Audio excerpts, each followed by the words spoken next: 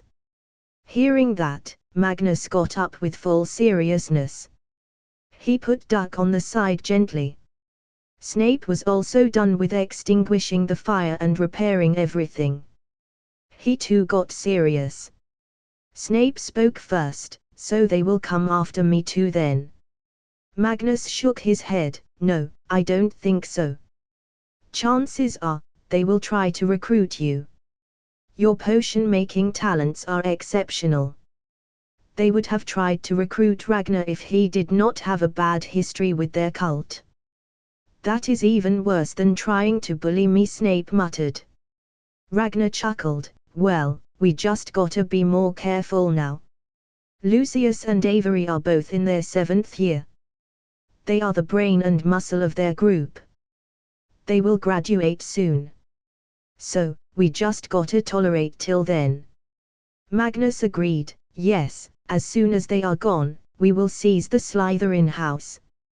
We will have everything under control and bring the house back to its past glory when it was not just about blood purity and racism." Merlin in the portrait happily shouted, "Boo-oye! That's what I was dying to see." "You are already dead," Arthur boredly replied. Only Magnus could hear or see them even now. That night, the three sat down and started reading and practicing occlumency and legilimency. But, for them to really practice it, they needed someone who could use legilimency so they could test it. Magnus was the best at comprehending new things, so he was given the task of studying legilimency while Ragnar and Snape focused on occlumency. Magnus had help. He had the old man Merlin sitting just a few meters away from him. He was instructing him on how to go about learning this ability. Merlin told him about it. "I learned this ability directly from Salazar Slytherin. I was in the first batch of students of Hogwarts, and in those days, all 4 founders were in harmony and Salazar wasn't the crazed blood supremacist, or else he wouldn't have taken me as his personal student." The art of legilimency depends on one's understanding of the human mind. You need to understand how the memories flow. The better you understand it, the better you will be at it. A master legilimens can look inside your head, read your whole life, and you wouldn't even know it happened.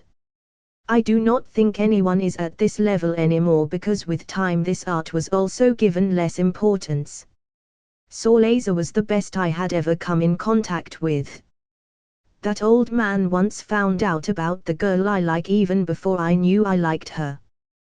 But, I went further than him and found the ability to read multiple minds at once.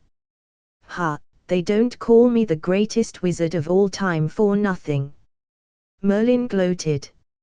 "So what, do I have to read brain scans of people? Should I go to my mom's hospital?" Magnus asked. "Ha ha, no. We had no such thing in our times. Just basic scientific knowledge of how a brain works would be enough. Not many had that in the past, but you do. Surprisingly, because you studied Muggle subjects. You have to take me out to see the Muggle world once. I want to see what all this talk is about." Merlin requested him. Magnus agreed easily. "Sure, I will do it. Now, how do I start with legilimency?" Close your eyes, imagine you are standing in a void. There is nothing around you. Make your mind go empty. The last thing you want is your own thought to clash with the memories entering your mind. Now, try to keep that same feeling with open eyes. Then you look into someone's eyes and cast the spell. A connection will be created, a channel through which you can read the memories. But beware, if the other person is stronger than you, then he can also reverse the situation and read your mind instead. Merlin gave him a demo. Magnus nodded. "What about occlumency? Help them too?" It is just the opposite of it. The best and fastest way to teach them what they need to protect themselves from is to give them a short demo. Don't dig too deep into their memories, as I am sure you don't want to make your friends upset. Merlin advised him. Magnus agreed and turned back to Ragnar and Snape. The two were looking at him as he talked with the Great Wizard. Okay, guys. I will try Legilimency on you too. You remember how it feels and then try to shield your mind from such things. He instructed. Magnus tried it on Snape first. He emptied his mind and looked him in the eyes. He muttered the spell and immediately felt as if he was traveling in a narrow tube with a lot of changing pictures around him. All of it was too fast to make the head or tail. Then, it slowed down a little. What is this monstrosity? Magic. Why was I not told about this? It was a manly voice, possibly the earliest memory of Snape. There was also a woman, crying on the floor while holding her cheek. She was most likely slapped. Mummy, don't cry. Dad, stop. Soon, little hands appeared in the view and they were trying to help the woman. You are just like her. A demon spawn. Magnus immediately stopped himself and took his consciousness back. He had invaded his privacy enough already. He was also not going to talk about this to anyone. Snape was breathing heavily. Amateur Legilimency was not a one-way thing. Both sides see the memories that were being spied on. So, Snape was aware of what Magnus saw. That was W. Magnus patted his shoulder and stopped him. You don't have to explain or justify anything to me, Sev. Then he looked at Ragnar. Are you ready? Yup. Ragnar looked straight into Magnus' eyes. Magnus quickly looked away. Stop looking at me so intensely. It feels weird, mate. What? I'm just looking at your ugly face. It's so hard to focus. Ragnar replied harshly. Magnus coughed. Really? Okay, look at me now. Ragnar kept his eyes normal. This time, Magnus was used to this feeling, so he did not feel very weirded out. Soon, a memory became visible to him. Sweetie, don't hurt the animals. They also have feelings and feel pain. A kind, motherly voice came. Mummy, I just wanted to play with Doggy. I promise I won't hurt him. Will he be my friend again? Ragnar asked in a childish voice. The woman caressed Ragnar's head and smiled at him. Of course he will. Dogs are very loyal and loving creatures. You give them love and they will never forget you. Really? Eh? I will go and play with Mr. Snuffles. He ran away. Magnus came out of the memory. He looked at Ragnar to make sure he was okay. Ragnar was smiling at the moment. Mr. Snuffles was an old senior dog. He was so friendly to everyone and also smart. That night, he tried to fight them off but was killed. Ragnar revealed. Magnus patted his shoulder, another reason to hunt them and give them a painful ending. By the way, you two. I must warn you, learning occlumency is very hard. Because it will make your mind much sharper and increase the ability to retain memories, also you will remember the past memories in great details. Ragnar, you know what that means. So, when you start organizing your memories, I want you to be near me.